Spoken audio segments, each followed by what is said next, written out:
আসসালামু আলাইকুম। আজকে দুপুরবেলায় জুম্মার নামাজ পড়ে এনামুল ভাইয়ের বাসায় যাচ্ছি। এনামুল ভাই একটা সেমি মাদি নিয়ে এসছে, একটু মিস্টেক হয়েছে, নর। আমরা লফটের ভিতরে চলে আসছি। ধরেন ধরেন কবুতরটা ধরেন, খাবার দিবেন। জান মাস আপনার কবুতর কি রোজা থাকে না নাকি?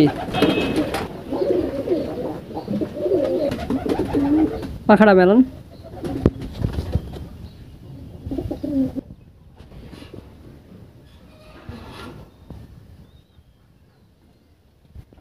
নর নাকি? মানে প্রথমে ভিডিওতে বলছি মাদি, মানে বলতে মিস্টেক করেছি।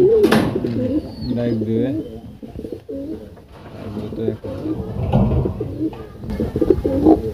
এটা